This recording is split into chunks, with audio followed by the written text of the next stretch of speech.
Hello and welcome to this week's live event. My name is Ailsa Kepi and I'm curator of the Facebook group Women Healing from Emotional Abuse with Power, Passion, and Pleasure, as well as an online and in-person intimacy and relationship coach specializing in trauma and abuse. So let's start the topic for today, which I thought was relevant to what a lot of us are facing, in that we're not always sure where we're headed, and if we don't know where we're headed, it's hard to know that there's a path to move forward with. So often we have talked about all the different types of abuse, emotional abuse, manipulation, how we're feeling with that. But, what does it actually feel like to move forward and think about what do we actually want in an intimate relationship? How do we want that to look? And I think that new ways of thinking about intimacy can be really helpful in our healing process from emotional abuse, because often we have grown up with really skewed ideas of what intimacy or love is, and not entirely our fault, because a lot of our society kind of um, epitomizes like abusive relationships as being real love, like, oh, it hurts so much but it's so good, and all of these types of songs and films, and ideas that love and missing someone and having that kind of longing is what intimacy really is about, or what intimate relationships are heading towards. So if we want to rethink that, we might get some other clues as to what a lot of us are really looking for in a relationship. And I think that this is something that if we spend a little time looking at what we want, we won't get hooked into things we don't want so often. So how do you envision an intimate relationship?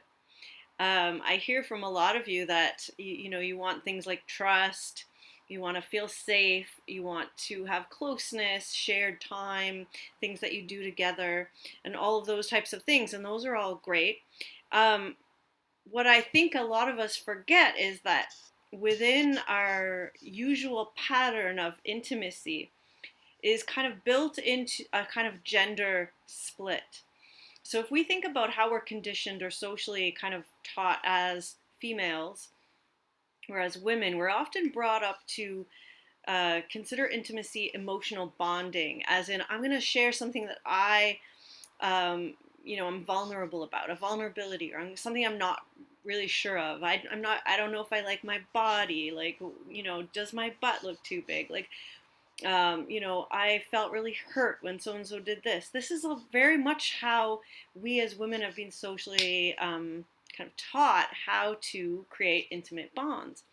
And as women, we're much more versed and skillful at these types of emotional intimacy type of things than men are. So if you are interested in men, and then you have a bit of an issue, because here's how men were socially conditioned typically, is not to look at their emotional needs at all, and to have to just shut down, to be a man, to have a stiff upper lip, to not show any weakness, to not show their emotional vulnerabilities, because that was socially conditioned into them as not being manly.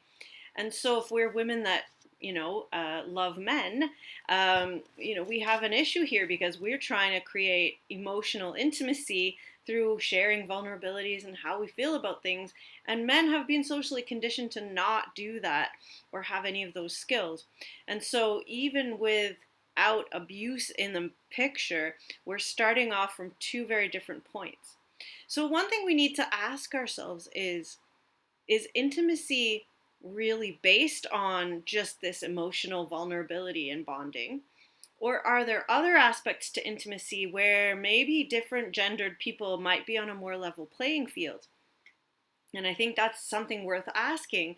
Not that emotional bonding is wrong in any particular sense, but if that's our only way of creating intimacy, we've kind of narrowed our vision to one way of creating intimacy. And it's going to be difficult if our partner is not so great at doing that. So if we're looking for intimacy, we might want to also look at what other types of intimacy there are. Obviously, physical intimacy, if you're just doing things together, playing soccer or going for a hike, or, physical intimacy could be more sexual intimacy. And experiential intimacy, do you have things that you have both experienced that you can kind of bond over that, like you both love bird watching or something like this? Intellectual intimacy might also come into the picture, and kind of an ability to share ideas or disagree or agree or have little discussions about things. That might be a way of creating closeness and intimacy that aren't based solely on emotions. So some of these other types of intimacy may be something we want to look at.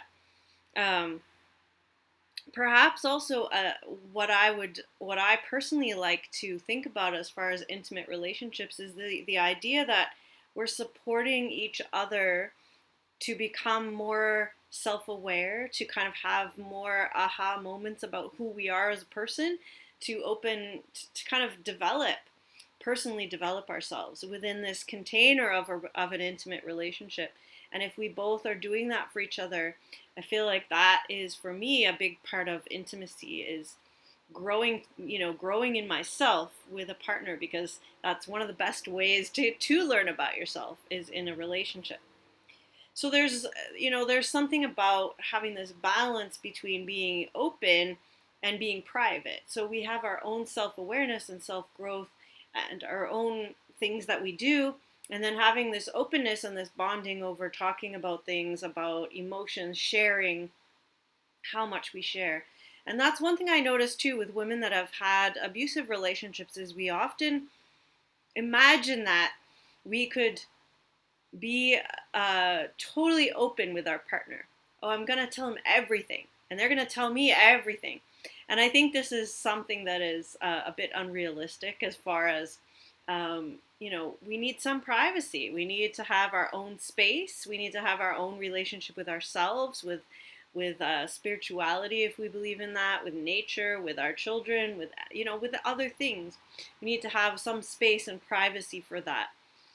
So having this idea that being intimate means all of a sudden I'm going to be all in with you and we're going to share everything, can lead to, well, one, disappointment, because it's really impossible to do that. And two, there's going to be things in any relationship that you don't agree on. We're not going to find somebody who's a carbon copy of ourselves. Part of the benefit of a relationship is to learn to value and see something of value in another person, and having them do the same for us. So this openness or balance between our own private life and our connection with someone else. So what do we need? What kind of qualities do we need to develop intimacy? Well, we need patience. And I say this often because, as well as having some skewed ideas of what intimacy is or how it looks, we often have unrealistic expectations about how long it will take to create intimacy. And again, it depends how you define that. If you define jumping into bed with someone as intimacy, sure, you can do that, in a moment's notice. But if you define intimacy as, this warm kind of loving connection where you're helping to grow your own self-awareness and you're valuing the other and all of that kind of stuff, this takes patience. It takes time to develop this type of relationship. And so we need to understand that we're not going to fall in love and the next day have this hugely intimate, bonded relationship. This requires steps and, weeks, months, years, really, as we develop and grow in intimacy. And I think that's, one of the amazing things about having an intimate relationship is having the opportunity to take our time with this. And our society traditionally has kind of gotten faster and faster, and now we want, speed dating in 10 minutes, create an intimate bond with someone and, find your life partner. Well, these things don't happen in 10 minutes. They happen over many weeks and months. So cultivating patience is really important.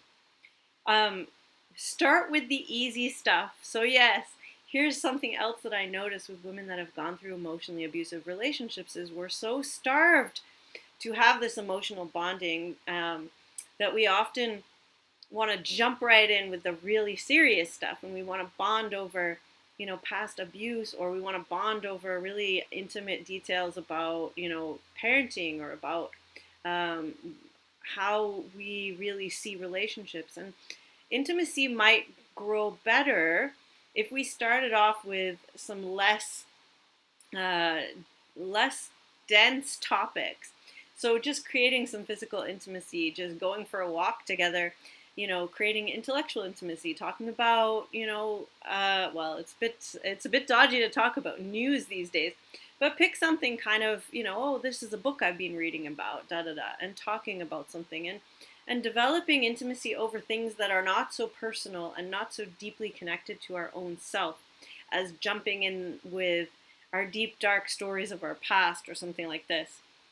Um, Here's a big one: talk openly about your needs. And I would say that for a lot of us that have gone through abusive situations, we don't even know what our needs are at first. And so, like I said, a lot of the work that I do with women, especially, is cultivating an awareness of what needs we even have. And often we have great compassion and empathy and intuition about other people's needs. We know exactly what all the people in our life need, but we're very unaware and in denial of our own needs. And we're just completely out of balance with this. And if we're out of balance with our own needs and we have no idea what they are, therefore we can't communicate them, it's very difficult to create intimacy, because how is somebody going to get to know us if we're just catering to them because we don't know who we are. So this is a big part of the work that we need to do, and a big part that my program works on is how do we know who we are, what we like, what our needs are, and how do we communicate those. So that's a big thing. And then respecting each other's differences. I think this is a big one in the world today. Like, how do we learn to respect that someone else could be a completely wonderful human being and have different viewpoints than us? So, if you disagree on, I don't know, vaccinations, or you disagree on, fossil fuels versus solar power, or whatever, these are things that we can actually still be intimate and agree to disagree on these. So we don't have to agree on every single topic to be intimate with someone. And this is an important point to remember.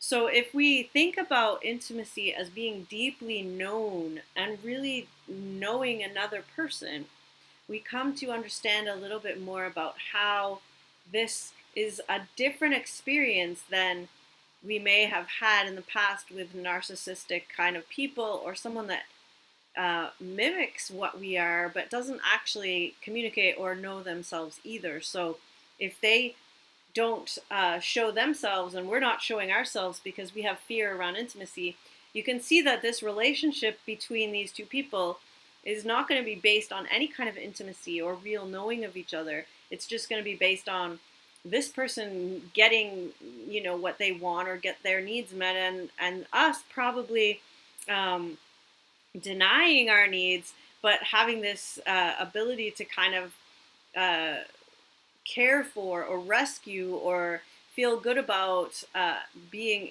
there for someone else, or running away from loneliness or all these other things.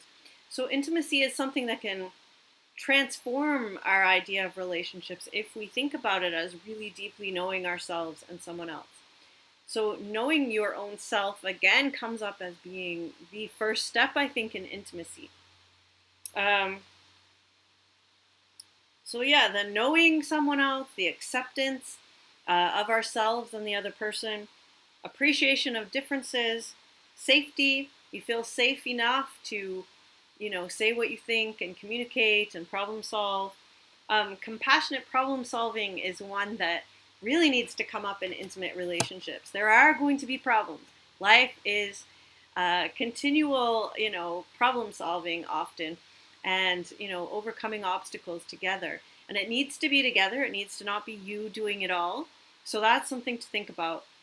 So in order to nurture intimacy, here's some ideas to start with.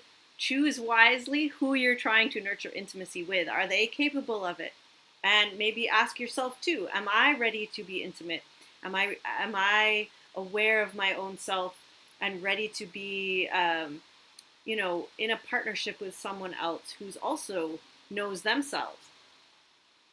So draw a circle. So decide what intimacy means to you, what fidelity means to you, what relationship means to you, and discuss it with your partner or potential partner, because you want to be on the same page about certain things. You want to agree on the container of your relationship. If you are deciding to be monogamous and exclusive and, living together, finances together, like that's a lot to talk about, because if one of you was thinking, oh, I'm going to keep my own house, I'm going to travel, maybe I'm going to see other people when I'm not in the same city as you, you might have really different ideas of what relationship is. So you want to talk about what does this container of our relationship mean to me? What does it mean to you? And are we on the same page with that? Develop emotional mindfulness means like knowing how to deal with your own emotions without losing your shit and arguing or screaming or going into fight or flight. Again, these are skills that you need to work with someone. And if you're finding that this type of stuff is coming up for you, you get triggered, you're not able to contain your emotions to a point. I'm not saying never show your emotions, but know how to work with your own emotions and have a partner who knows how to work with theirs. So this kind of thing is really important to work with as well. Embrace conflict. This is important too. Don't run away from conflict. A lot of us do have a fear of someone being angry with us or this conflict, or that's one of our triggers. Again, working with a coach or a therapist or someone who can help you to overcome some of these fears and to work well in conflict. You can then develop intimacy, because there are going to be times when you don't agree on things. And then be the person you want your partner to be. And I would say that we have to get really honest about this. And I'm not saying we are not amazing people, because we are. But if you want someone to be intimate and open and interested in valuing your true self and all that, we have to learn to do that ourselves, and for ourselves as well as for other people. There's no point in just being a wonderfully generous, kind person for everyone else, but denying your own self and beating yourself up and being a martyr. I don't believe that's a way to true intimacy. We're going to be overgiving, and we won't be able to attract someone who can have, the ability to give back to us if we're always giving. So maybe that's a topic for another of these talks for sure. But I think that gives us quite a lot to think about, actually. So hopefully that gives you some ideas of, what do intimate relationships look like, and where do we want to go with that in the future? If you're already in a relationship that is going well, how can we progress that in the direction we want rather than sliding back into old patterns? So hopefully that's going to give us enough to talk about today. I wish you all a wonderful day. If you have topics you want me to discuss in the group, please do let me know, and I'd be happy to do that. Thank you so much.